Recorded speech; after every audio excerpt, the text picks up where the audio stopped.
You pressed play on this podcast with the click of curiosity. It is another dimension, a dimension of mind, a dimension where nothing is sacred and everything is explainable. You're streaming into a land of both inside and outside, of things and ideas. You've just crossed over into the Midside. Welcome to the Midside, where we're ready for some football. I'm your host, Justin M. Lesneski, the hopeful romantic, and I retroactively and proactively denounce anything anyone has ever said and ever will say on this show. As we record this episode, it is the first weekend of college football, and it is the last weekend without pro football. Of course, I mean for the season. Obviously, pro football and college football will disappear again in the middle of winter. But for now, there is reason to be excited, even though my Clemson Tigers decided to not win last night. And I say decided because they just didn't play well. Or, as I said, it's all about Cade Klubnik with the Clemson Tigers. I don't know who decided he's a Heisman hopeful. I think after last night, they probably should take him off the Heisman hopeful list. But, you know, I still think we'll do well this season. But that's a whole other discussion. Before I bring in my co-host, and he presumably tells us about how the University of Michigan did, I'd like to read a comment from a midsider in Discord about one of the topics last week. Kodo Koder said, about the whiteness topic, my first thought was how weird it is to see having a lack of collective identity as a negative. I've thought for a long time that one of my biggest quote-unquote privileges as a white straight man was that I didn't have any cultural baggage I needed to identify with. I could be who I wanted and do what I thought was right without any super social influence. I'm happy my parents or extended family didn't have any talk about being Russian Americans or Polish Americans. How dare you, Kodo Koder? I feel personally attacked with Polish Americans or Scottish Americans. We were just us. I agree with you. I never, quote-unquote, saw it as a privilege, but my parents were the same way. There was never discussion of us being Polish or Italian. You know, even though, you know, my grandfather is 100% Italian, my mom's maiden name is Donadio. I mean, my last name is very, very Polish.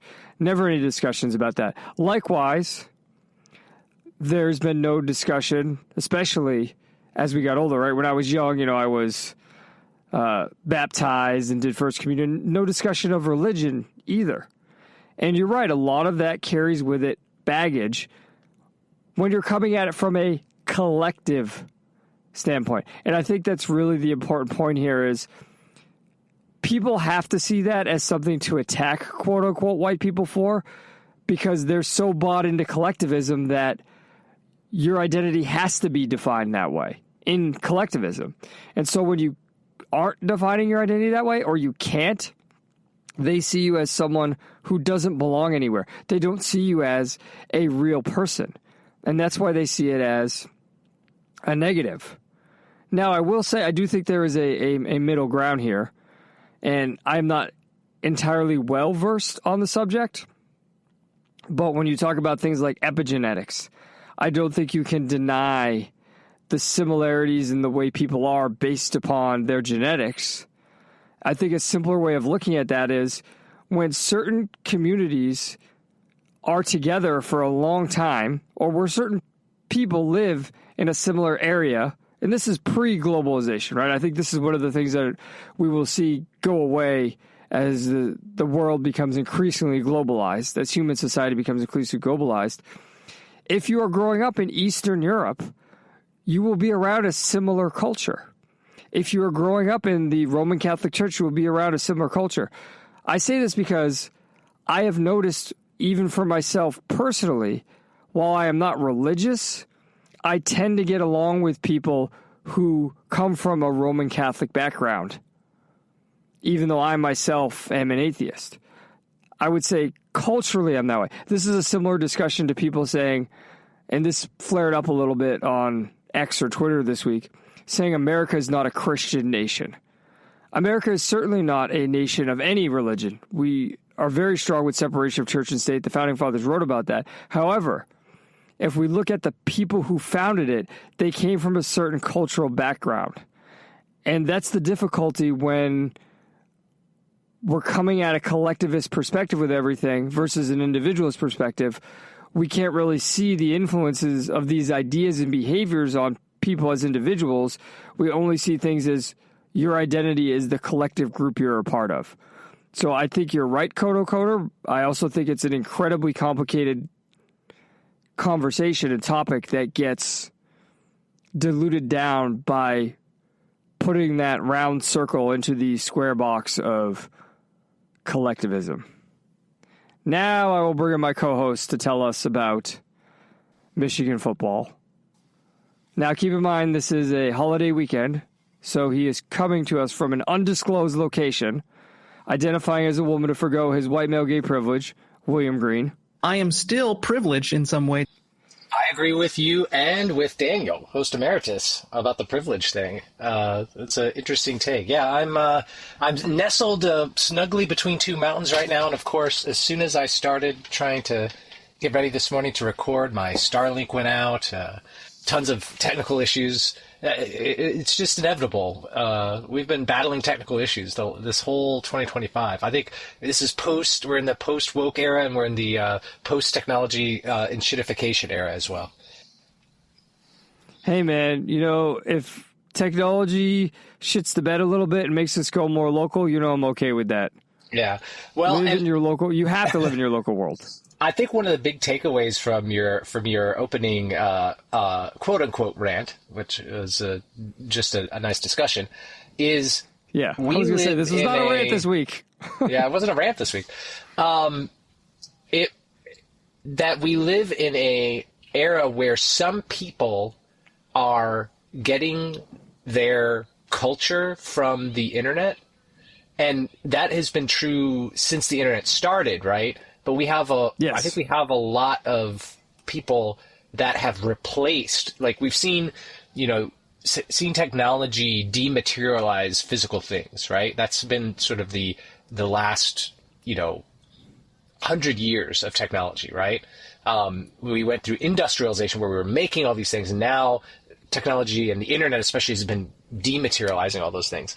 And we're seeing the cultural items be dematerialized and be put online.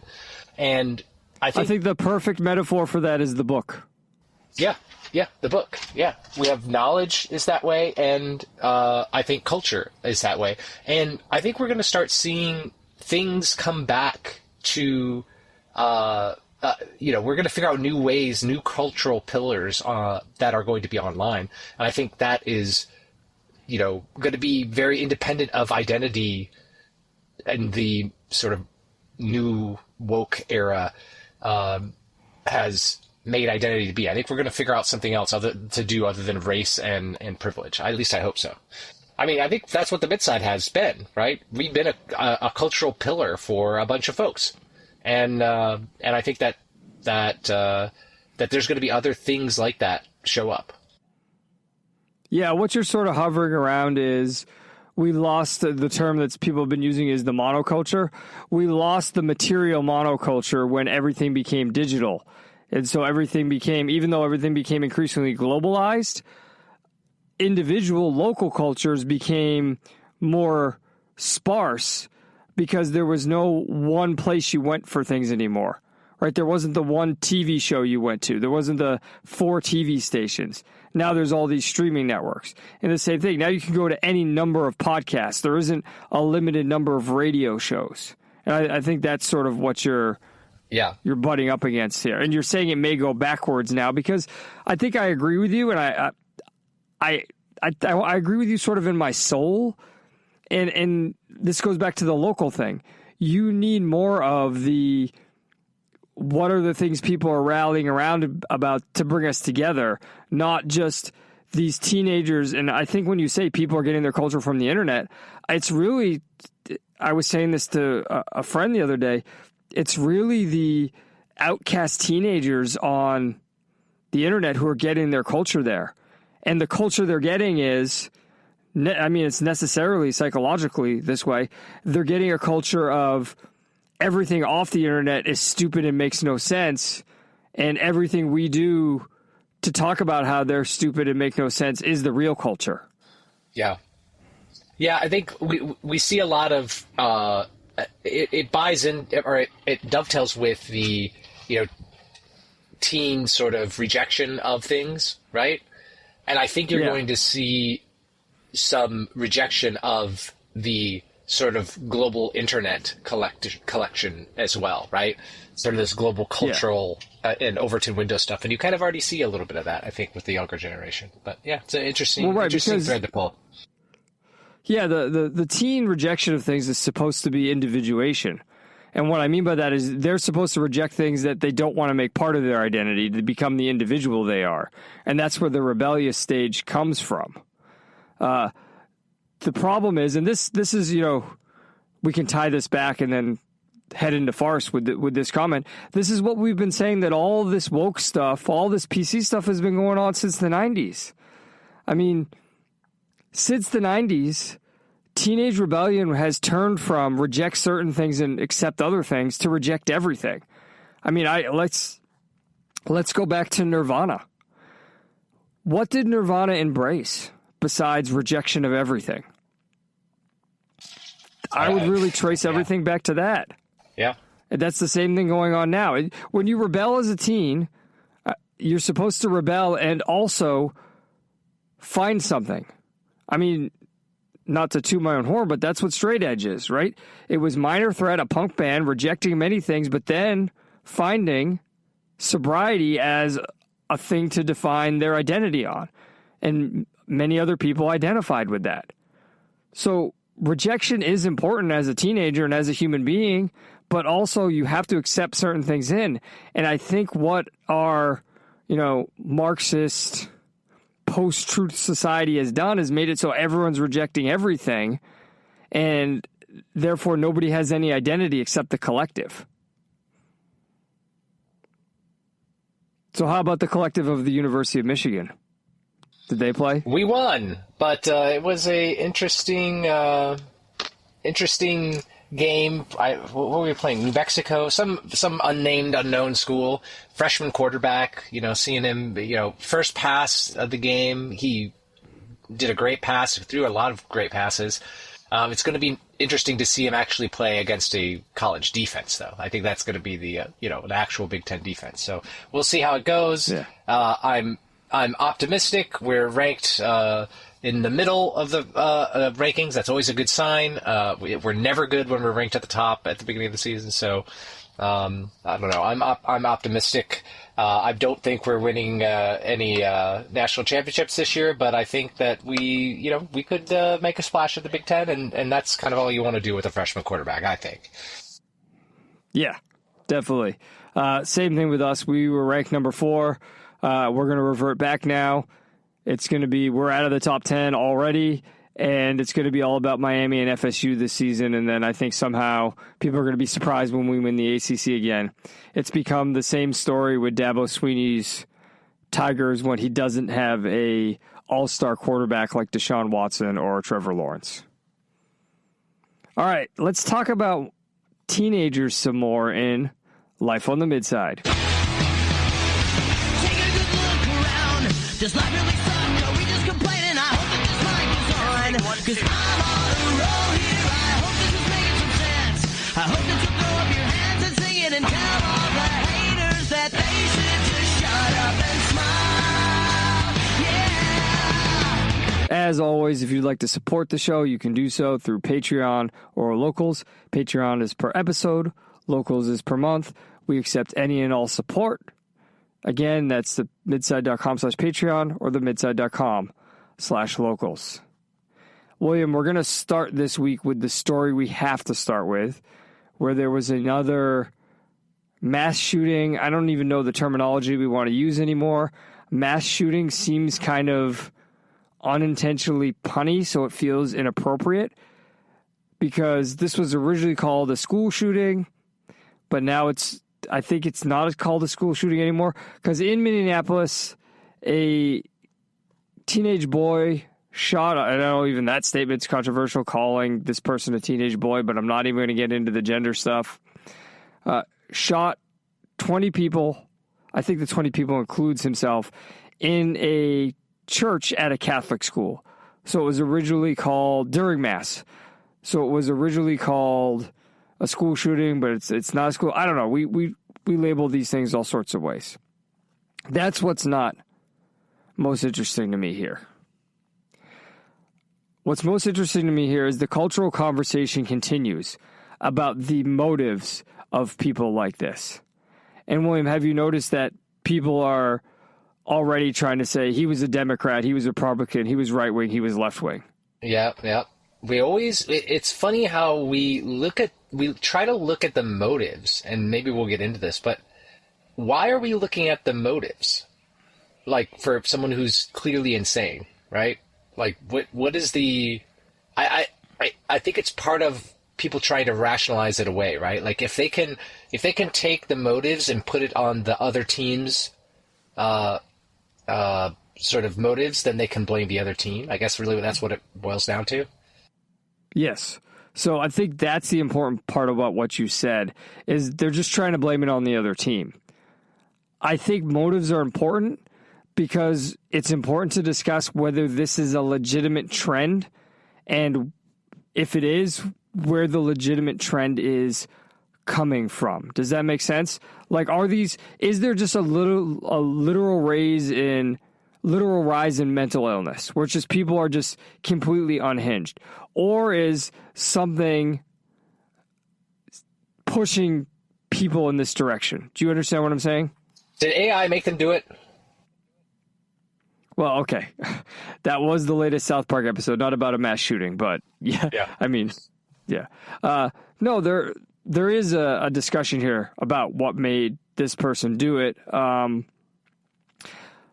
In this short term, this immediate person, what has been very, very good is the FBI has come out and said there does not seem to be a coherent ideological motive behind this attack.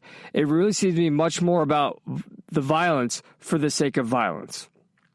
And William, I think the FBI coming out and making that statement is a victory in itself. What do you think? Yeah, 100%. I mean, that is not a perspective that we have seen before, right? I think yes. I don't want to move this to politics, but during the Biden administration, everything was right-wing violence, right? It was all right extremism, right-wing extremism. Everything was, right? Like, it didn't matter what it actually was. It was either right-wing extremism or we didn't comment at all about the motivation, right? It was either silence or right-wing extremism. That was the only two choices. Right. And I think the reason this is happening this time is if you look at, I mean, I've only seen pictures of things written on the weapons, but if you look at these things, there's no string that pulls all of these things together. It's just all hateful things written on from all sides of the spectrum that are written on the weapons. So there's no way you can say there's one specific thing this person believes beyond hate. I had one person jokingly call it the Reddit shooter, because it's basically just all things that you would find on Reddit. Well, yeah, and that's the other thing, too, is like we like to say Reddit's a left-wing hive mind. Reddit's more of a hateful hive mind than a left-wing hive mind, is it not? Yeah. Ironically, I mean, is it the joke? I think Reddit has more hate in it than 4chan. Yes, and I mean, that's why it's funny when people say 4chan's hateful. 4chan usually has a purpose they're trying to prove with whatever they're doing, whereas Reddit's just hating. Isn't the meme about Reddit that if you ask them for relationship advice, the only advice they give is to break up with your partner? Yes, yeah.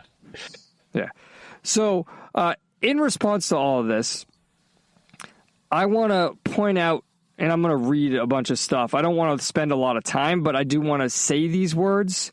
And if you have anything you want to say in response, I really want to hear it. But I don't want to like super analyze this, because I think Dr. Thompson at Clemson University, someone I worked with and I know, he posted a series of essays on his redneck intellectual, what's that site called that you can get subscribers and everything? Don't say OnlyFans. Substack. On his Substack. And he's talking specifically about schools, right? The essay series is called Our Killing Schools. And I think he has important points, but I think his points apply more generally to the culture in general. So I'm going to read this, but I want us to keep the culture in general in mind. So what I did was I combed through the 3 essays and I found what I thought were the most important things to understand his point. My working hypothesis asks readers to take seriously the possibility that our schools are teaching toxic ideas that are creating a generation of morally mutant teenagers, modern-day Frankensteins, if you will, who are targeting and attacking the principal source of their frustration, anger, and hatred. More ominously, I am suggesting that America's teenage school shooters and bombers represent only the most dramatic and heinous symptoms of an infectious intellectual disease that is destroying the minds and souls of America's children. Now, 2 things here, William. One, we can acknowledge that most of the shooters are teenagers, yes? Yeah, they're mostly teenagers, and seem to be male. A male, yeah, and seem to be troubled in some way, right? That seems to be the pattern. Yeah. Now, I think this lines up with what you were talking about last edition of the Midside. That is a favorite topic of yours, is, the treatment of men. And so again, this paragraph, he's saying schools, but I think everything he said applies to American culture generally and the treatment of young men generally. These essays will not argue that all... Go ahead. I think it also, before you read the next quote, I want to tie it back to last episode where we talked about Disney and Disney, not understanding men, right? And saying, oh, we need men. We need to get back to marketing to boys. And it's this idea that that boys are just broken women, right? That they just need to be more like women in order to be good men. And I think that's what it really boils down to. And if you take that angle on this specific shooter, you go to some interesting places. But again, I don't want to discuss the specific gender stuff. The next quote is just a disclaimer that it takes up time, but it's important for this disclaimer. These essays will not argue that all students subjected to progressive education, again, not all people subjected to the culture we're in, necessarily become violent or even psychologically unhealthy. Obviously, most students manage to cope with and overcome the problems with their schools more or less successfully. Nor do these essays suggest that progressive education is the sole cause of mass murders at school. Obviously, each one of these boys will have had different personal contexts, i.e. different families, friends, enemies, and teachers, different personalities and psychologies, and different life experiences. And I think this disclaimer is important, William, because it points to the fact that we're not talking about on average what happens. We're saying if on the fringes there is a greater rise in these behaviors, what is being messaged that is affecting the fringe in that way that the fringe has been never affected that way before in history? Do you see my point? Yeah. I think that's important because what works for some people is not going to work for others is just a thing that we all understand in education, right? But this is looking at it in a different lens. It's saying, hey, if there's something that is breaking people in a specific way, then we need to address that. Right. And again, the thing breaking people in a specific way, I don't think is limited to education. By teaching and promoting intellectual subjectivism, and now we're seeing, so we're jumping ahead here in the essay. This is where I've taken quotes from later on. This is where we're seeing, William, that this intellectual subjectivism is not just in education. It is in every element of our culture, honestly. Breaks down a student's capacity for conceptual learning, resulting in a pervasive anxiety due to the student's inability to intellectually grasp reality and cope with it. And again, anxiety. Aren't we seeing a society where anxiety is on the rise? By teaching and promoting moral relativism, same thing, right? Subjectivism and moral relativism are not the same thing, but it's having the same effect. Progressive education breaks down a student's capacity to make independent, reality-based moral judgments. By teaching and promoting groupthink and group acceptance, progressive education breaks down a student's reality-based self-esteem in favor of an other-oriented pseudo-self-esteem characterized by conformism and narcissism. And now we're going back to what we were saying at the beginning of the show, William, that people take their identities from their collective belonging, not from individually accepting and rejecting parts of the culture that are around them. Yeah, we're not guiding people, but it's sort of like a meat grinder sort of effect, right? That we're really talking about. We're not only not giving them the tools to be able to build their own character, but we're actively destroying or we're actually discouraging them when they start to see things in their own way. Does that make sense? Right. Right. Well, we immediately right. tell them that reality is like, not real when they right. start to see things in a different way. Start to say, oh, this is how that works. Well, how could you know how it works? It works different for everybody. You judge someone. Oh, you're not allowed to judge them. They can do whatever they want. Well, at that point, you can't think. And if you can't think, then what are you doing? You're just drifting mindlessly in the world until you die. The net result for these students affected is a perpetual anxiety. That's what we were just saying. Aimless self-expression, a preoccupation with the standards of the group, either in conforming to the group or rebelling against it. We see that, William. I've said that. Look, that was something I've said since high school. I use the metaphor of WWE, WCW, and ECW, where you were either ECW, where you're intentionally rebelling, and ECW's entire brand was, we're extreme, we're different from everyone else. Or you're WWE, where you're conforming to whatever the big conglomerate is. But in the middle there was WCW, who was sort of just doing whatever they wanted, and they were just being themselves. And nowadays, the three groups are AEW's the new ECW, and WWE's still WWE, and TNA has taken over that WCW role. I'm not saying they're as good as the originals. I'm just saying it's that sort of thing. But most people either are the conformer or the rebeller. Nobody just sort of does what they want. A substitution of narcissism for reality-based self-esteem. I think that right there, we talk about that a lot.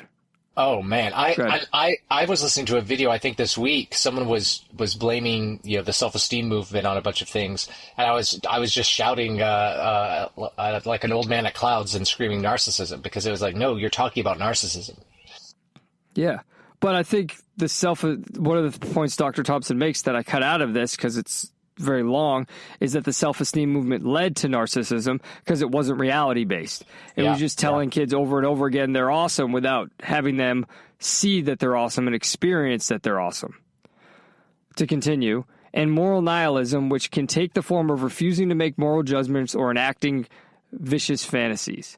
Just at the moment when a child needs to have his or her passions tamed, controlled, anchored, and ordered by a rational hierarchical principle.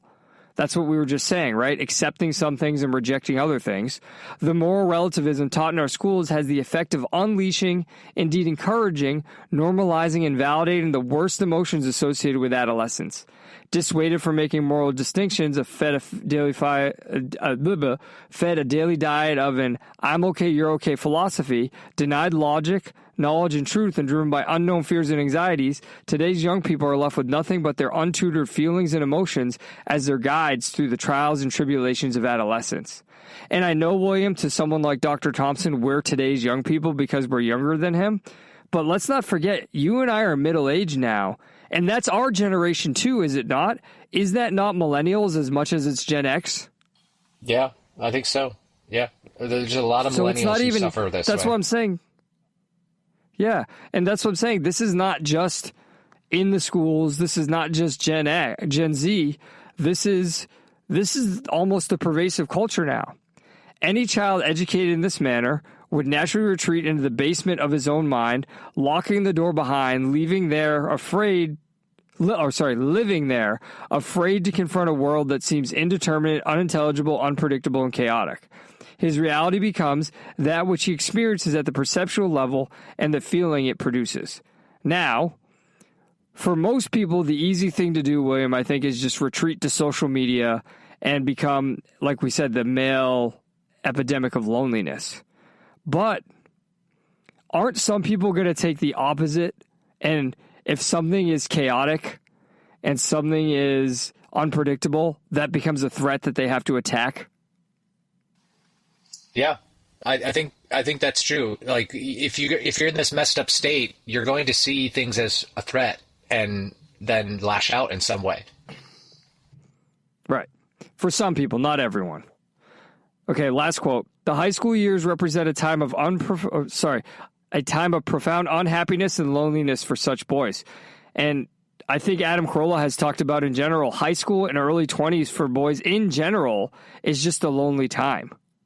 That's just, for males in general, that's the state of being of the human male based upon the way humanity and men and women develop. They're left with a kind of chronic anxiety that leaves them wanting to hide from the world, but also to strike back at whoever or whatever is causing them pain. And that's the difference. Dr. Thompson is pointing out that we are not told we can move beyond this teenage stage as young men. We're told that we're stuck in it. This is our life. I mean, even think of the jokes about marriage, right? Oh, we're going to get married and you're still going to be alone and your life's still going to be suffering. That's where the whole beta bucks thing comes from, right? From incels. Eventually, They come to associate their suffering in some vague and unknown way with their school. And not just their school, any cultural institutions. Sorry, William, go ahead. Yeah, I was going to say, we're seeing that there is people that, as part of like teenage years being spread out into older ages, we're seeing that 20s loneliness get spread out too with men, right? Like men are, we've removed so many of the male institutions that help men mature. And I think that there are millennials that are stuck in that phase, right? So you could see someone, some Gen Z man looking at their, older brother, let's say, or older cousin, and seeing them be in the same state that they see themselves in now and thinking that's all that there is. Yeah. And I think the nice part about the rest of our farce, William, while it may not seem like it at first blush, I think it's all related. I think we can relate this to what we were just talking about. So this may seem like a crazy transition here, and I wasn't sure how I was going to fit or if I was going to fit this next bit of farce in, but after the shooting happened and after I went back to Dr. Thompson's article, I put this together. And it was like, well, is the shooting going to go first or last in this episode? And I think it had to go first because this is crazy, but Snoop Dogg, right? Like, okay, I just transitioned to Snoop Dogg. I just transitioned to Snoop Dogg talking about Pixar and talking about LGBTQ, whatever the acronym is, representations in kids' films. Well, exactly. I mean, that drop goes to what Dr. Thompson was saying, isn't it? Yeah. And, William, maybe this is something I'm going to read a little bit here in a second, but maybe this is something you can talk about more than me. Because to me, like, I read this and I was like, oh, yeah, this is why I like Snoop Dogg. Like, I don't like Snoop Dogg because all the marijuana stuff, but, like, his honesty here, where he says he's scared to go to the movies because of the LGBTQ stuff that's forced into these movies. And I'll read the quote in a second so you understand more what he's saying. That's real to me. But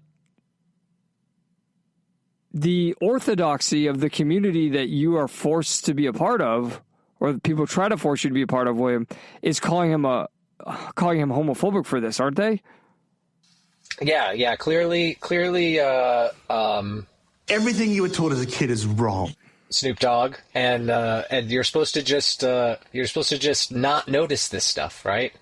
Or I think the other way around, Justin. This gets to our quote about wanting to be celebrated versus wanting autonomy versus validation, right?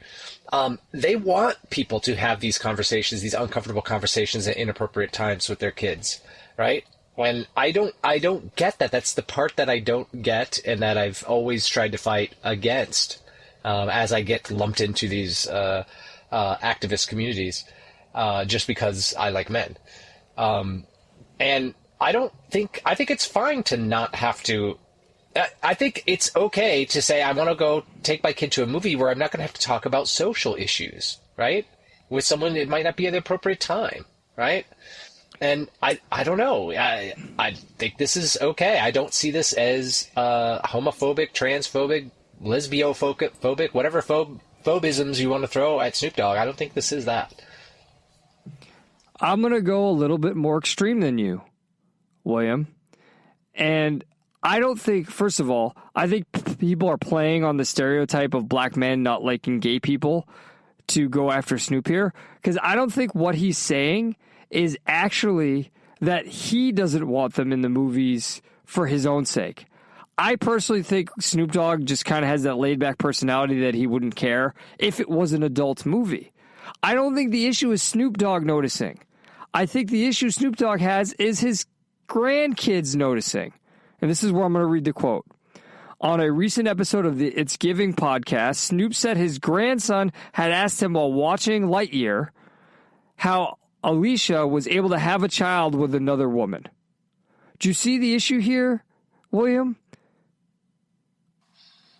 Yeah, I think we're going to have to fake reality for this kid, right? And pretend like it's normal. Right. Now we're getting into the conversation that I wish Snoop Dogg as an artist, right, was able to have, but he's a musician, so maybe he's not narratively inclined to be able to discuss what I always discuss. Because this is what he said. He goes, "Oh shit, I didn't come in for this shit. I just came to watch the goddamn movie," the rap legend recalled thinking. "It fucked me up. I'm like scared to go to the movies now. Y'all throw me in the middle of shit that I don't have an answer for. These are kids," he added. "We have to show that at this age?" Now, again, is he saying not to show that, or is he saying not to show it at that age? They're going to ask questions. I don't have the answer. The reason he doesn't have the answer is there is no answer, because he should be able to narratively say what them being gay has to do with the movie.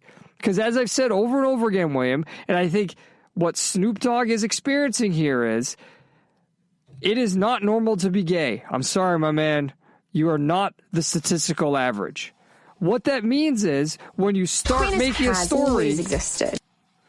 I don't even deny that it's always existed. I just deny that it's been the statistical average. So when you start making a story, if you make a character outside the statistical average, there has to be a reason for it. So let's take this with Ayn Rand, okay? Why did she make all her characters tall?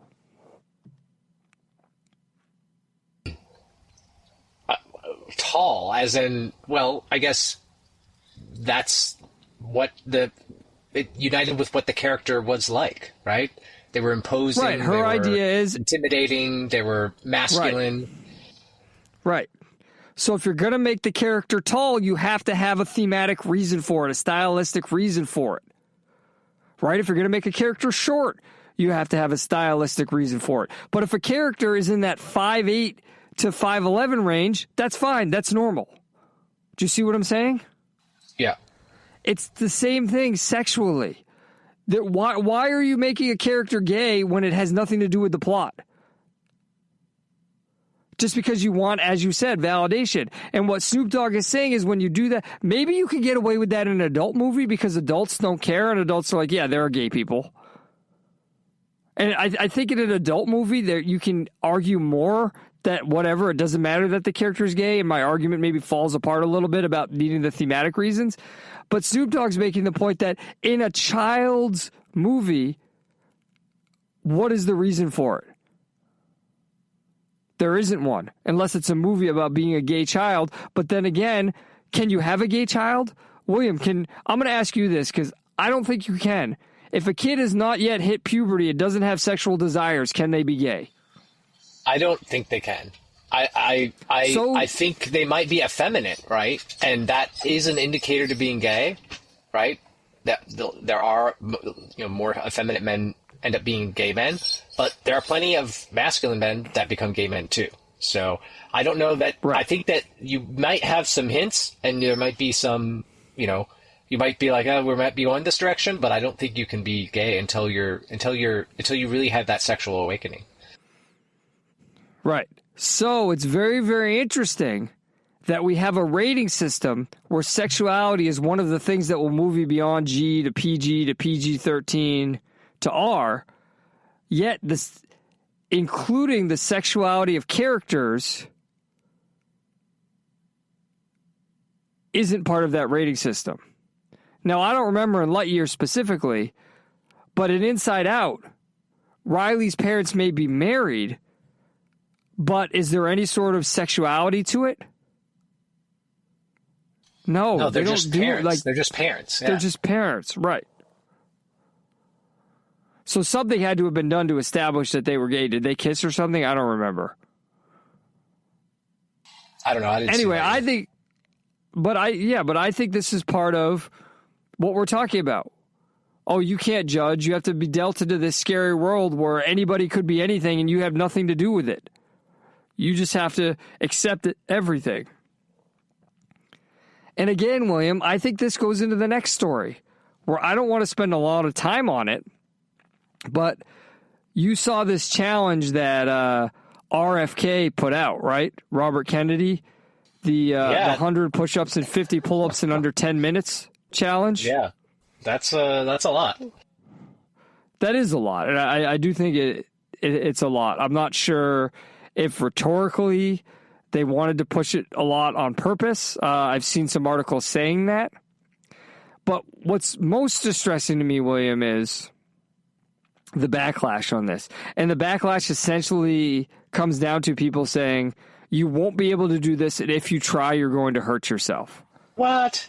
No, I mean, if you tried like without any training, maybe, but like Justin, I've done a 100 push-up challenge before. I trained. It took me like 6 or 8 weeks, I think, and I worked my way up to 100 push-ups. I don't think I could do them now. I probably can only do like 20 probably right now. So to be clear, William, this challenge isn't even. They're not even saying you have to do them in a row. You can superset. I'm doing it. I was talking in a row. Yeah, I'm talking in a row. No, I could do 100 push-ups in a row, and I could definitely superset this. I mean, I guess RFK and one of the other government officials supersetted all of this in about 5.5 minutes, which wow. I'm sure I could probably reach that as well. See, but that's the entire point. That's part of you're a coach. I was going to say you are already training. Well, that's what I mean. I work out either on my own or, whenever the girls are working out in the off season, I'll work out with them as well, right? Sort of just to sort of show them how to do it and how to focus and things like that. That's part of it. But imagine me reading this as a coach and saying, okay, well, they're giving these people a goal to start working towards. And maybe you can only do 10 push-ups and 5 pull-ups in 10 minutes. Well, that's your starting point.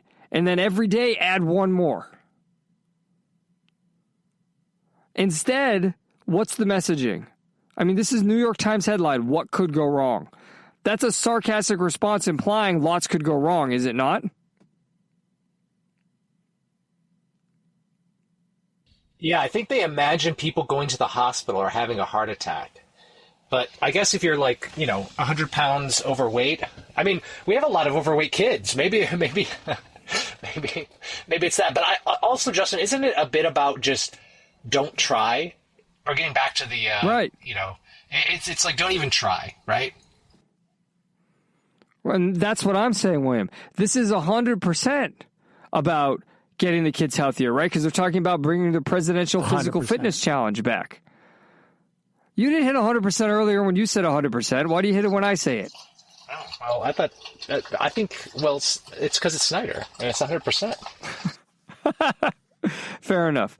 Do you understand what I'm saying, though, that this is the same messaging when we're talking about the false self-esteem movement versus gaining self-esteem?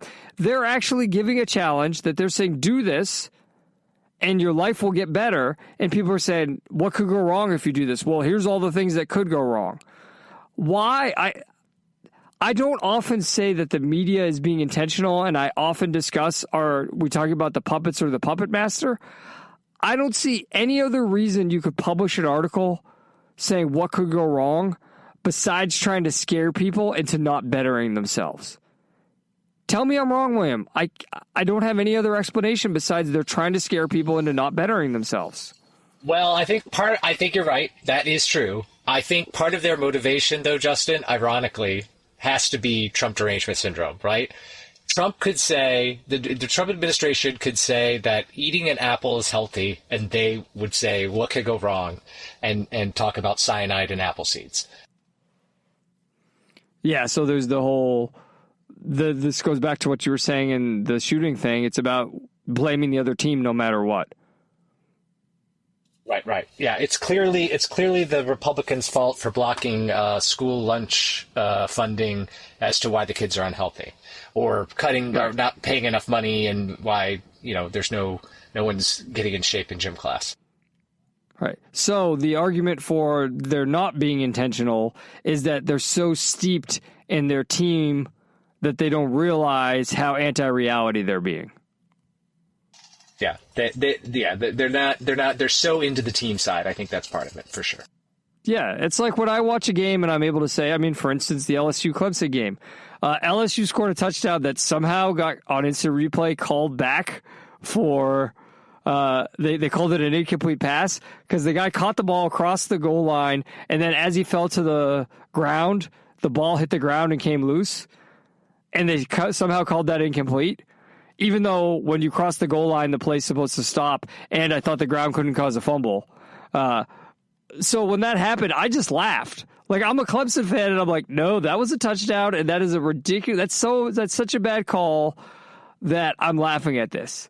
But how many Clemson fans in today's day and age actually are like that? How many fans actually, when the other team gets a bad call, they say that's a bad call?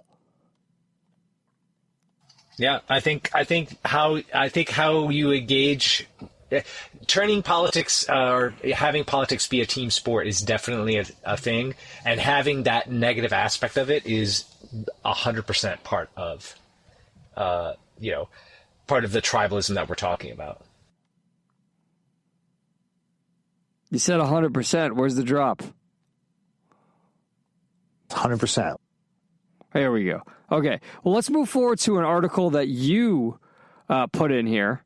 And I think that this is related too, because I think this is how we see people shaping the conversation behind the scenes. And, this is something we've talked about for a while. It used to be Facebook groups that were used. But now we see a dark money group is secretly funding high-profile Democratic influencers. This is a Wired article. First of all, William, I have to say to you, this article was so terribly written.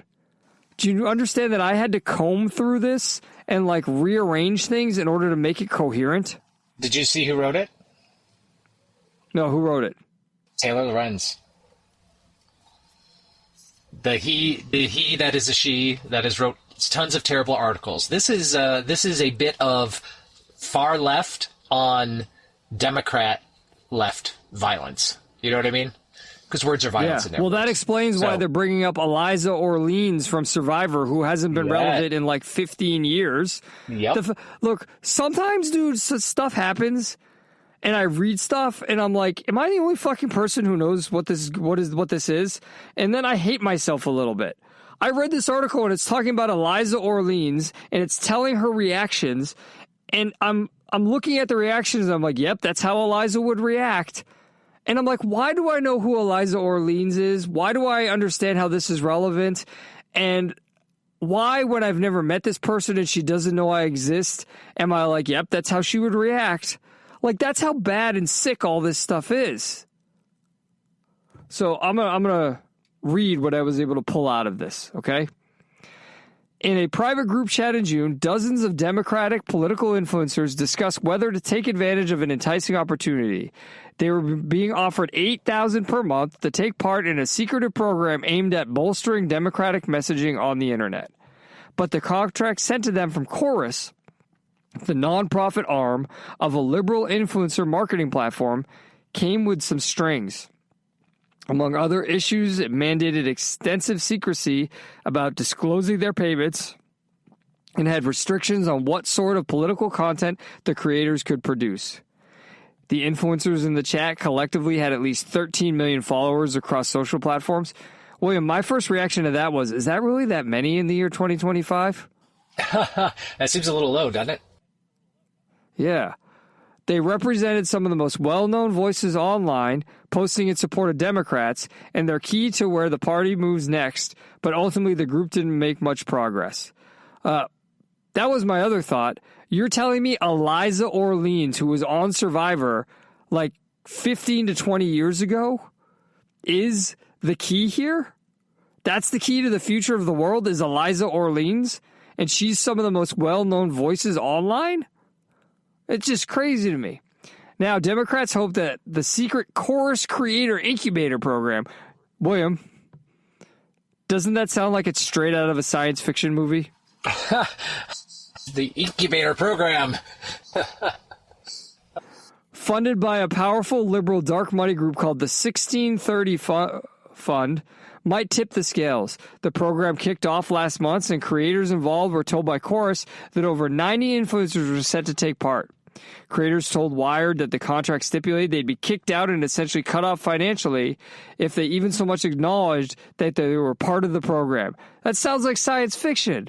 This is like when River Song was part of that program by the Alliance in Firefly and what was the movie called? Wasn't it Serenity? Serenity, thank you. Some creators also raised concerns about a slew of restrictive clauses in the contract. The structure of the program highlights the vast difference between how Democrats and Republicans attempt to amass online influence. And there's a whole bunch of stuff here, blah, blah, blah. This ends with the following. Stephen Buckley, a digital media socialist at City St. George's University of London, says these sorts of programs have been happening in the right wing for ages. But Hader said the structure of the 1630 Fund deal raises the question, is it ethical to match the tactics of your opponents? The Democrats appear to have no real counter to this system. Democrats miss the next generation of media, says Brendan Gahan, co-founder of influencer marketing agency Creator Authority. Historically, they owned Hollywood, but this next generation of influence is digital, and they've miscalculated that. I don't think they feel comfortable in arenas where they lack control. So a couple of things here, William. One, I want to ask you, isn't it just the Democrats or the left projecting that the new media is done by these shadow contracts in the background? Yeah. And isn't that's such a like weird hallucination, right? Like, do they think that, first of all, where's our check, right? Because we criticize the Democrats, so that in their weird mind that must mean we must be getting checks from these dark money companies. But do you think Joe Rogan I was going to make that joke at the beginning. I'm not getting $8,000 a month. Where's my $8,000 a month? Like, come on. Like, that's like, dude, I could live a great lifestyle. That works when I travel. Dude, I could travel to multiple foreign countries a year with $8,000 a month. Like, I would be okay for life. Like, but the second part I want to say is the part that in the Discord, Midsider Grown Up Monkey latched onto. He says, the left enjoys control. I'm shocked, I say. Like, the statement, I don't think they feel comfortable in arenas where they lack control. I mean, that's why the internet developed into what it developed. And I mean that in two ways. One, it's not that the creator, the influencer sphere is more right wing. It's just been non-regulated for so long that it's just a smattering of chaos that you're supposed to use your own mind to figure out. But we've undermined people's minds, so they, what do they call it? Where they doom scroll, right? People doom scroll now rather than scroll looking for interesting content. And then the second thing is that's why the left is now trying to do this stuff where they're paying people in the background or they're trying to regulate with the government. I mean, look at England, where you can be arrested for saying things online. And arrested for looking at boobies without an ID. They have that now too? Yeah, the Online Safety Act. They're implementing that now. So they arrest kids who look at boobies without an ID. They don't arrest people showing the kids the boobies. I don't know. I don't know how it's going to work. I don't know why I'm saying boobies. It's because it's a fun word. I think that this. If we think back during the what was that asshole's name that was saying that violent video games caused I can't remember his name now. Back in the Tipper Gore and era and stuff like that. That's what I was going to say when you said the asshole in the 90s. I think Tipper Gore. There was a lawsuit. Video games and Eminem. Yeah. There was a lawsuit though about violent video games, and it was this guy that I remember. The thing. I just don't remember the guy's name right now. But when we come back to that era, I can kind of maybe see how they could say, oh, well, there were all these, right wing. It was mostly Christian, right? Money groups that were spending money to try and influence the culture. But even then, Justin, they weren't in control as much as. And they were emulating the left. The entire problem with the right, even up to what Trump is doing now, is Trump is emulating what the left has been doing our entire lifetime. It's always the right following the left. Now the left is claiming they're following the right. It's bonkers. I think they missed. I think it's right though when they're pointing out that they missed the boat on the. Hollywood is losing its influence, right? Right. And there's a lot of other grassroots things that are taking over. And we're seeing it become a bit more decentralized. And I don't think control is going to be a feature. And I think that's good. Right, and that's what they're mad about. Yes. They missed the boat on figuring out how to control the internet, and they're pissed off about it. I think this gets back. Really this gets back to Elon.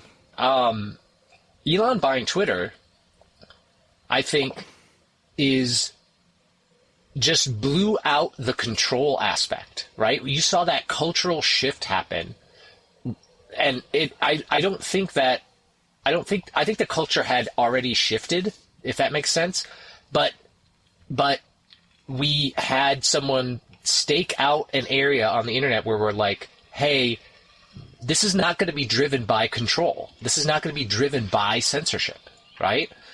And I think that is a sort of watershed moment that we can point at and say that all this effort to control the internet is not going to work, right? And there's always going to be people that are going to try, right? They're always going to try to control the internet. Like the online safety bill is another example of trying to control the internet. It's not going to happen, right? People are just going to use VPNs. They're just going to get around the restrictions. It's what they will always do, right? And I think that though culturally you're seeing this shift in, there's always going to be the people who are going to try to throw a lot of money at a problem to get influence, but I don't think it's going to work. Like, Justin, do you think paying David Pakman that $8,000 a month really shifted males under the age of 20 to start watching his shitty program, his shitty YouTube videos? I don't think so. Right? Like, I don't know that that's going to actually help.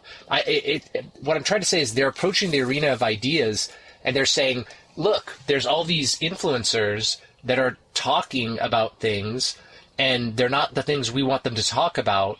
So we're going to prop up some influencers that'll just parrot our talking points.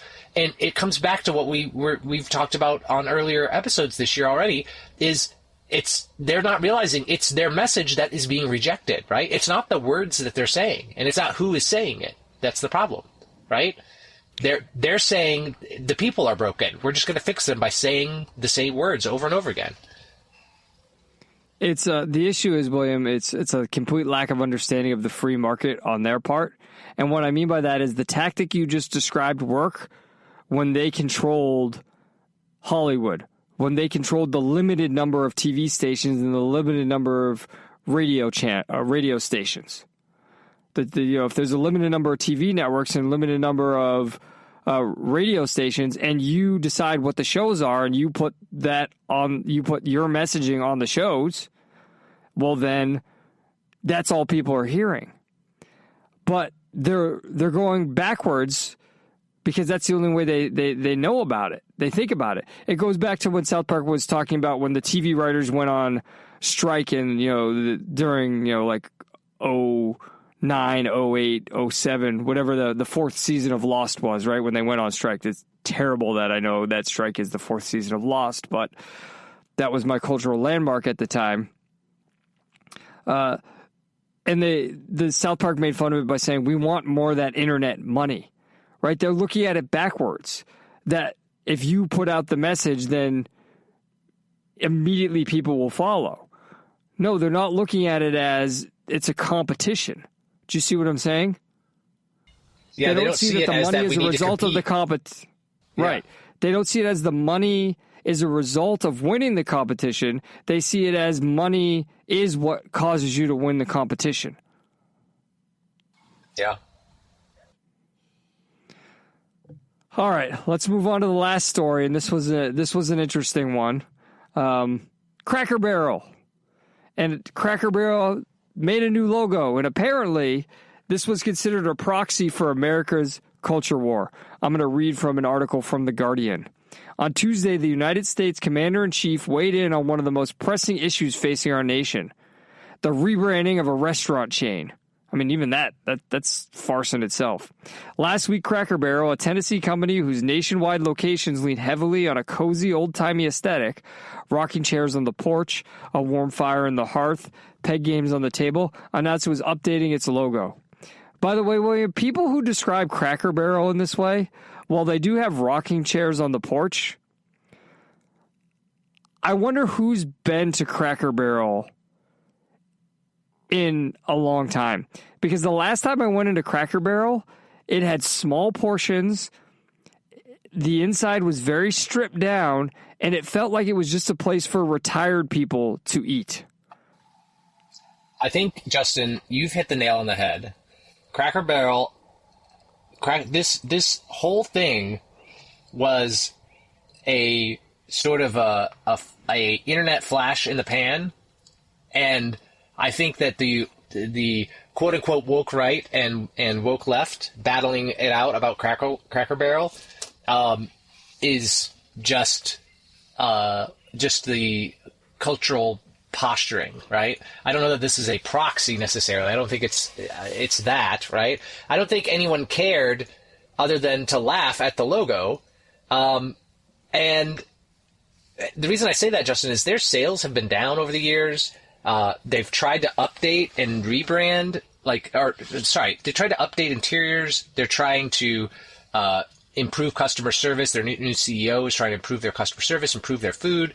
The restaurant is dying, and I think the rebrand, I don't know how they got caught up in this. I don't know who sort of started this meme about the logo, but I will say, to criticize the logo a little bit, Justin, we're all moving to these very generic logos, and I want to rant about that just for 2 seconds. It even comes down to icons on your phone or tablet or your Apple TV, trying to find which app to open. Justin, they're all the same color. Peacock, Amazon Prime, Apple TV, they're all black. Disney is blue. There's 5 other ones that are blue, and it's just blue with a text, right? With just a very simplified text. They all end up looking the same when you're trying to find them really fast. And I don't know if it's just a design trend. It probably is of design fashion right now, just to make everything like so uniform and simplified and same, right? How it'd be so easy to differentiate in this world. Why wouldn't they try to differentiate in some way? That part I don't understand.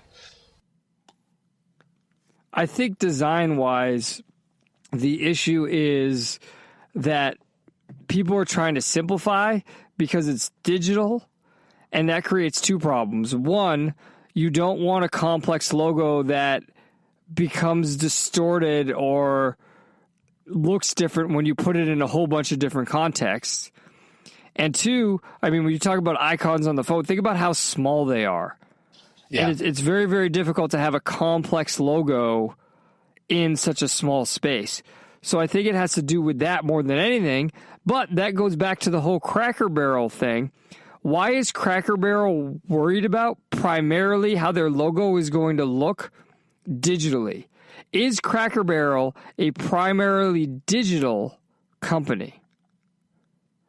I think that everything that you described with Cracker Barrel and the issues with that are not a Cracker Barrel issue. I think it's that Cracker Barrel is a remnant of suburban culture, and the 80s and 90s were the peak of suburban culture because the messaging in the 90s and since then has been that suburban culture is soulless, suburban culture is valueless, and you are not a worthwhile person if you like suburban culture. I mean, this isn't just Cracker Barrel. This is Applebee's. This is TGI Fridays. This is when you go into Texas Roadhouse, they don't have peanuts anymore because, somebody might be allergic to peanuts, so we can't have peanuts on the floor. Because, if you're allergic to peanuts, you go to a place like Texas Roadhouse, right? It's the idea that these restaurants that are designed to be high quality or, medium quality, I would even say high quality for the greatest number of people are bad. You have to have these super obscure luxury experiences in order to be considered good, and you have to enjoy that to be considered a worthwhile person. And I think that's what Cracker Barrel is suffering with more than anything. So when these companies go with the generic logo, people see it as, oh, you're going in that direction. You're being more generic in general. So you're doubling down on your suburban roots, and that's a bad thing. I mean, the new Cracker Barrel logo just looked like a sticker. Yeah, but like you said, how many logos look like a sticker nowadays? They all do. Well, in breaking news, I think they've decided to bring back the old logo. Well, they did, and that's kind of where this all sort of becomes even more farcical because people are saying, at best, it's political theater. It's including the idea that woke culture is problematic, will create a threat to American society and a de-evolution of what we understand to be traditional American history. These are the same people complaining that by destroying the rivers of America, getting rid of the rivers of America, Disney hates America. Because, it's not the way things used to be.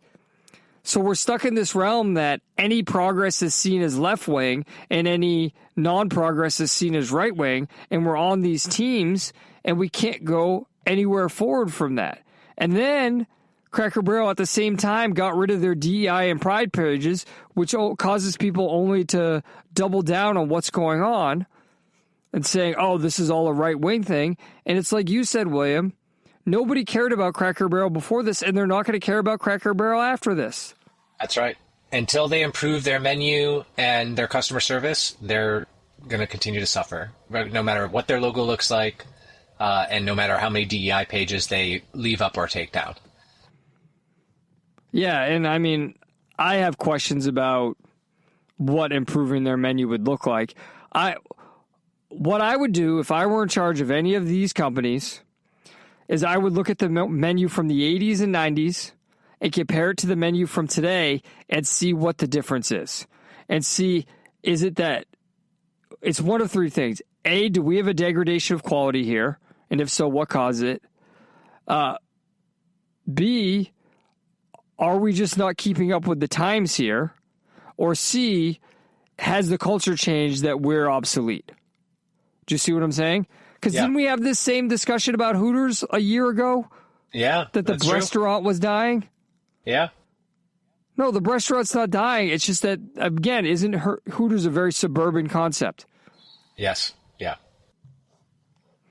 So, I don't know, bring back the suburb. I don't know, man. I like the suburbs, right? I essentially live in a suburb of, really Disney, but I live in a suburb of Orlando, right? Where I drive north and I can get everything that Orlando has to offer, that I can live back where I live.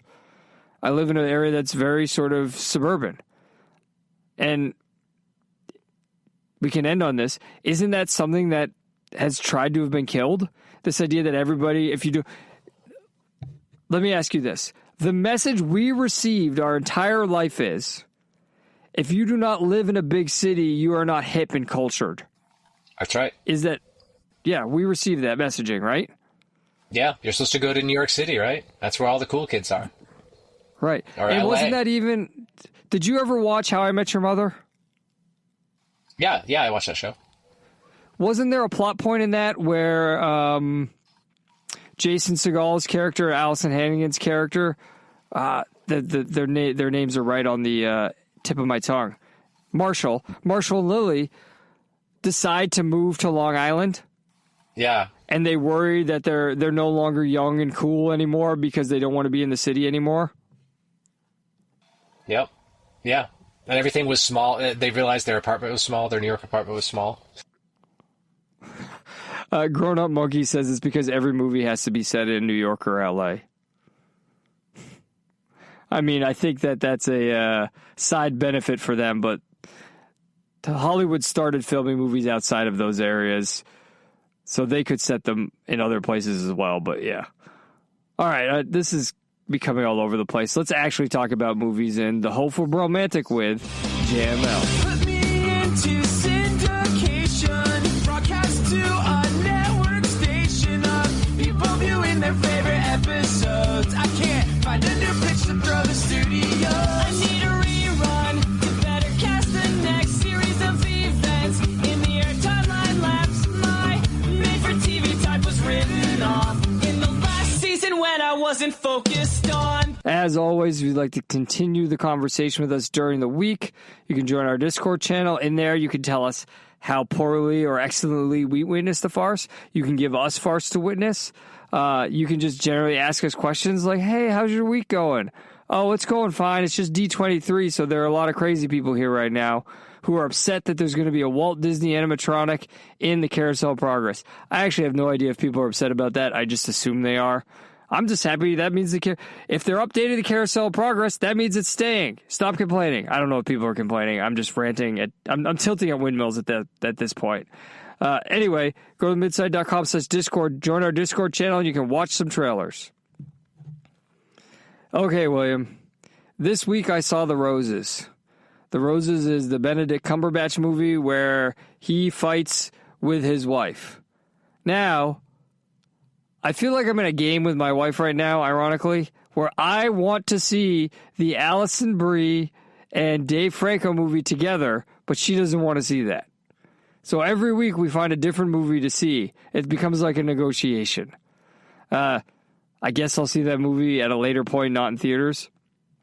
But this week it ended up being The Roses. Let me read you my one-sentence review. Actually, there's a bonus second sentence in this for a reason. The Roses pushes up against some interesting ideas, but the longer it goes, the more it hollows out. Now, here's the bonus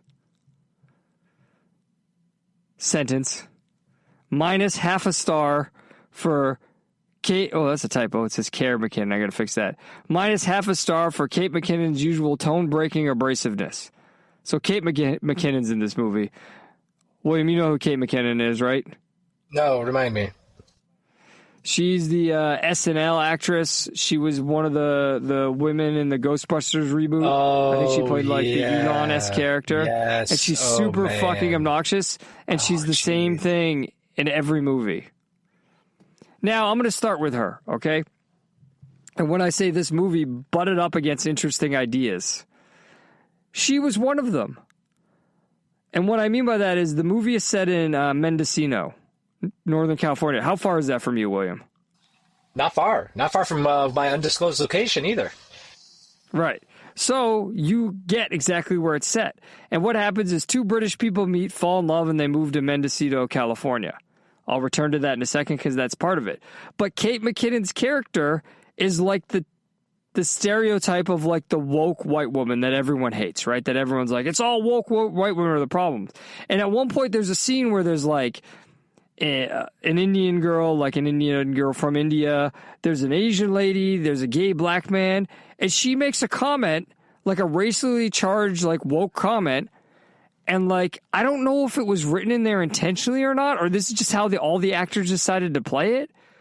But there was like an uncomfortable beat where they all looked at her like she was crazy.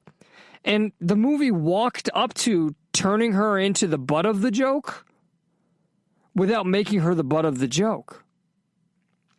Likewise, the two main characters are Benedict Cumberbatch and Olivia Colman. Benedict Cumberbatch is an architect. Do you see where this is going yet? Are we going to Fountainhead? Yes, dude. Like, I watched this movie and I was like, Benedict Cumberbatch should play Howard Rourke. This is the most Rourke character I've seen in a long time. Where he moves to America and what he wants to do is he wants to create a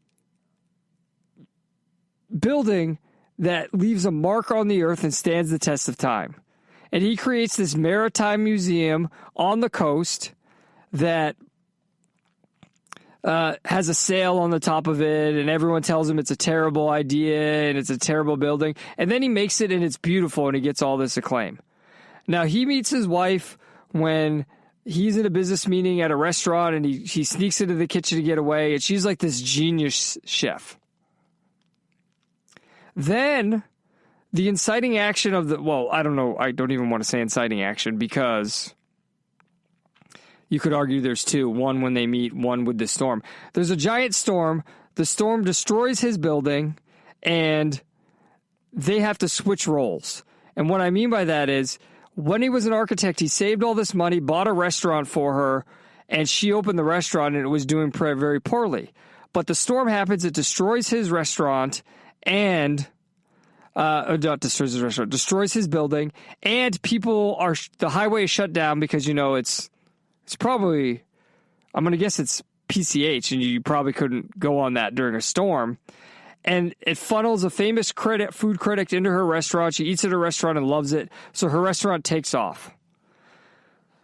All right, now we're going to go into spoilers.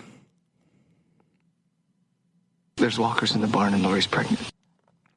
So they switch roles.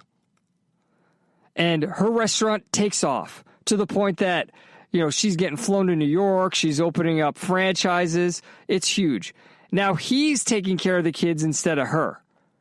He takes the kids and he turns them into like these elite track athletes. And she starts doing things without telling him what she's doing.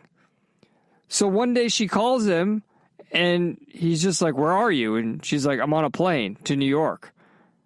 And he's like, "Okay." She's like, "Yeah, I probably should have told you." So then they start developing resentment towards each other. But the movie grasps at this whole idea of like, how do you balance two people in a marriage trying to achieve greatness? But it never resolves that. It also has her being upset she's not around raising the kids. And she's like, "You're not raising them in a nurturing, caring manner. You're making them these machines." And so there could also be this whole discussion about like gender roles in marriages and child rearing and what children need and what the family unit means. But none of that is ever resolved. As the movie goes on, it just gets more and more ridiculous until the final is they want to get divorced. He's built a house for the family, which is this achievement of architecture. She won't give him the house in the divorce. So the final scene of the movie is they're fighting in the house. He tries to poison her to get her to sign away the house. She does sign it, and then he gives her the EpiPen, but she signed it as Zendaya, which was a funny bit.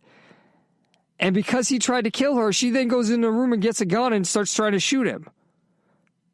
So then he starts throwing knives at her. He accidentally destroys a stove. There's a gas leak. They finally make up. And as they make up, he says, like whoever I think he called it Hal as a reference to Space Odyssey 2001. He calls it Hal. He tells him to turn on the fireplace. And then the whole screen goes white. So the point of the movie is they die. I don't know. I couldn't tell if they were trying to make this an A24 movie. I said to my wife after, it's like this was supposed to be naturalism, except they turned it into a comedy instead of a dramatic tragedy. There was just so much they could have done with this movie that it turned into a disappointment. Now, does that make it a bad movie? No. Ultimately, this is 2.5 stars out of 5. I would have given it 3, but there's Kate McKinnon in it, and she makes any movie instantly worse.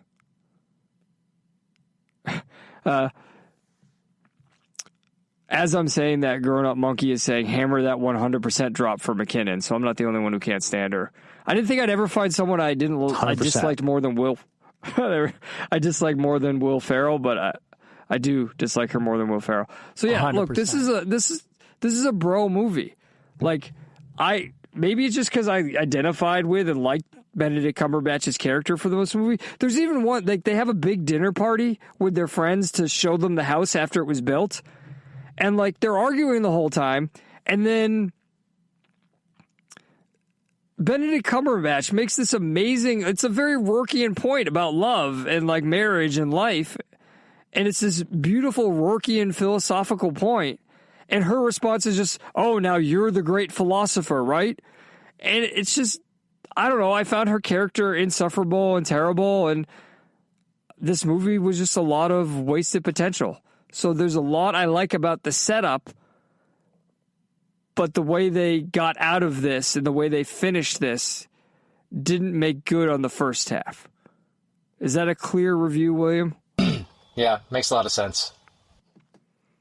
But hey, if you want to see the most Rorkean character that's been in movies for a very, very long time, this is the movie to see it for. All right, let's move to some movies that are going to come out. I post the trailers in Discord the Saturday before we record, so you can watch them whenever you want.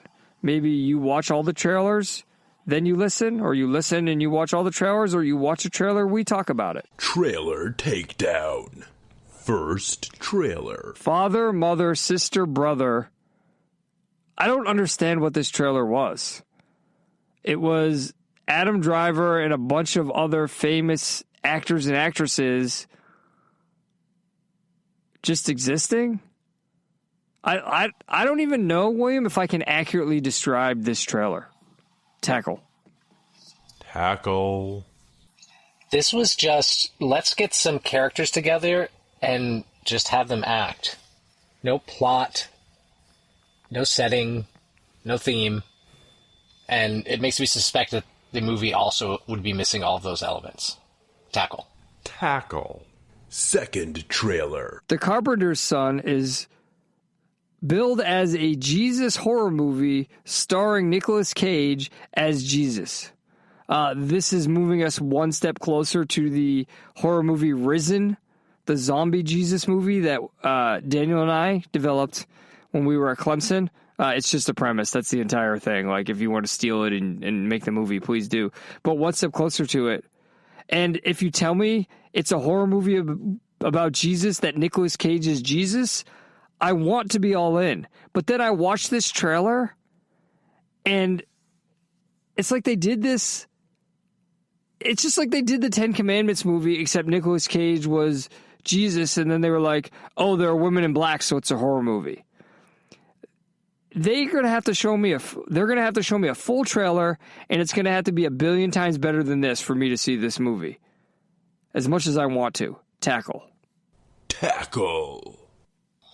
My disappointment in this trailer cannot be overstated. I was just the premise I was all in, and then the trailer completely turned me off. It had the opposite effect, Justin. That's terrible. Yes. Who edited this trailer? Terrible. Well, how often do you read a premise that you're like, yeah, I want to see this? Yeah, can you imagine the producer of this movie, and then they see the final product of this trailer, and then be like, what did I even approve? Tackle. Third trailer. Deathstalker is a cross between Highlander and Power Rangers, where you got this medieval fantasy guy who's a sword fighter going around fighting these giant monsters. It's like if you ever played the video game Wizards and Warriors on original Nintendo, it reminds me of that. Apparently, it's a reboot, a remake of an 80s movie. I didn't know that until I did more research because I saw someone in the comments mention Deathstalker 2. And I was like, but this is the first one. How is there a second one already? Is this already released and they're just re-releasing it or something? No, it's a remake. But this looks amazing. Like, aesthetically, the style of this, I don't really know much. Like, the movie, the trailer doesn't give much about theme or anything. But holy crap, I would watch the crap out of this. Hug.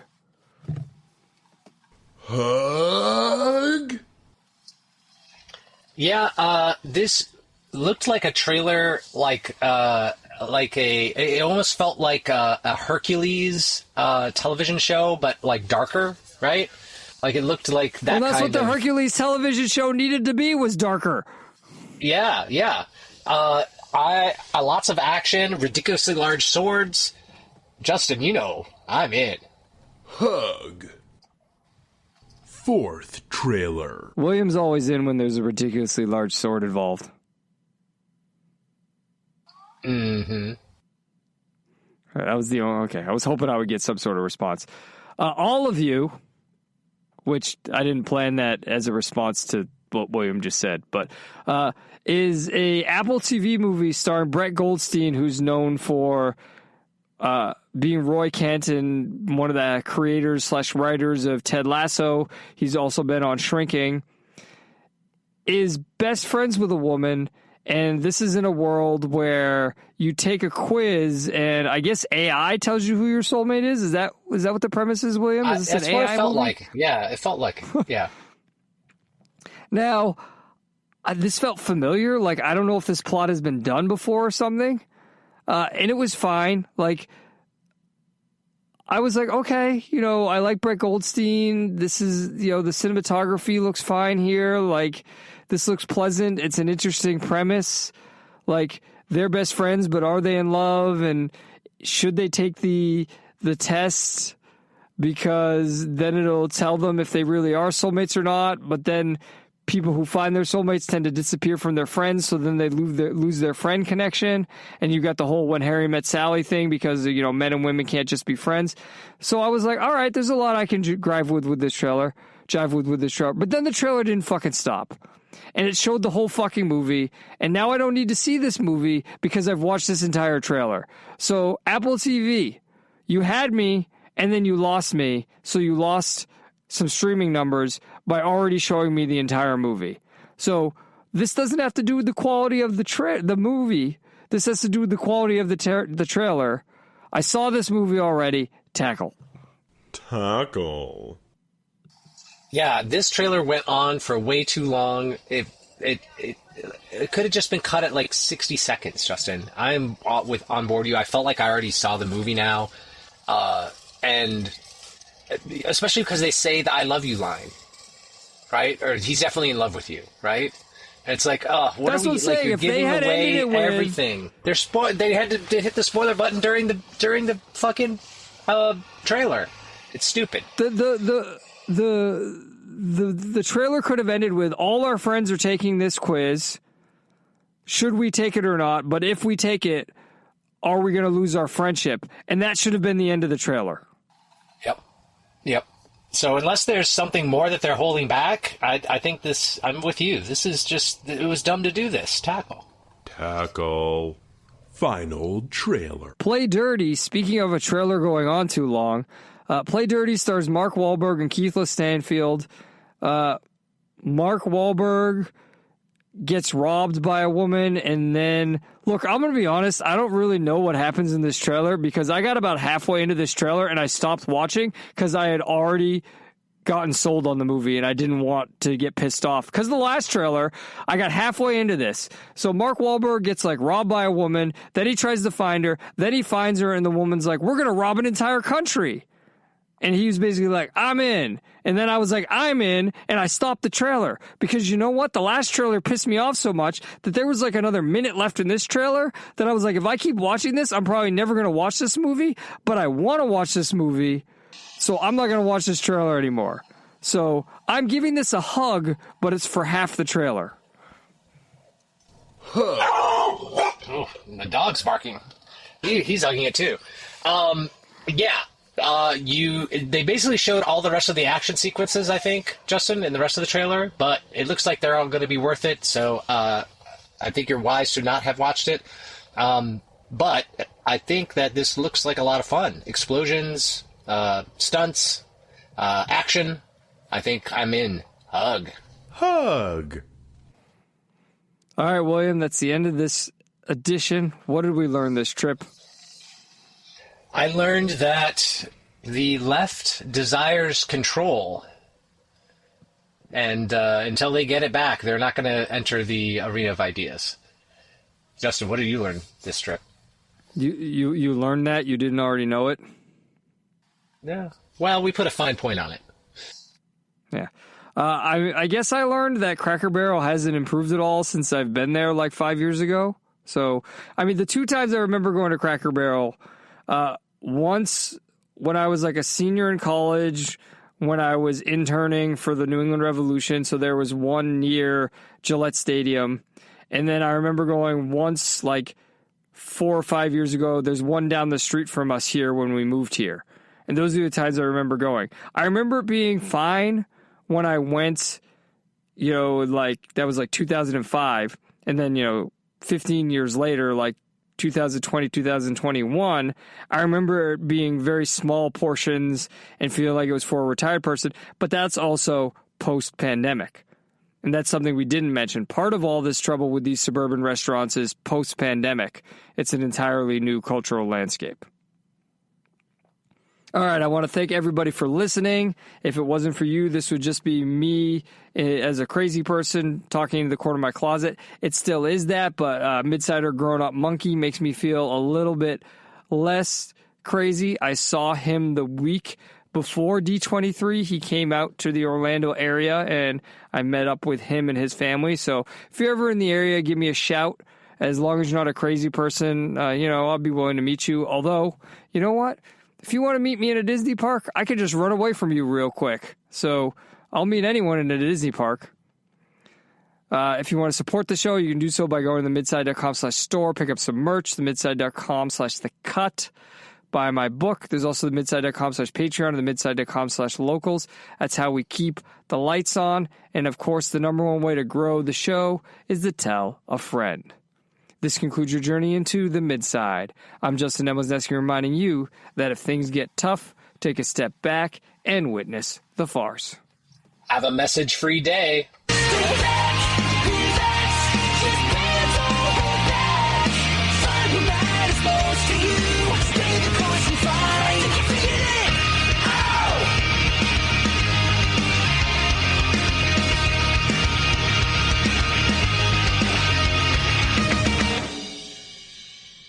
William, Grown Up Monkey just said something in the Discord that I actually wanted to say to you. We've been saying for so long, it's been a meme after the pandemic that we have no Canadian fans or one Canadian fan because of the Canadian fan that left us because of my controversial correct statements correct about the pandemic. Yeah. Correct and controversial my statement about the pandemic being overhyped, right? Because people were going to die. Grown Up Monkey is actually from Canada, so we do have our one Canadian fan still. We've gained a Canadian fan. All right. Well, we've got one Canadian fan again. So, interesting thing I learned from him, we actually should probably chart well in the province of Alberta because I think that they jive more with us than the rest of Canada does. Well, we'll change our marketing spend to Alberta. The number one podcast in Alberta, Canada. Yes. Are they also the Rough Riders in Canadian football?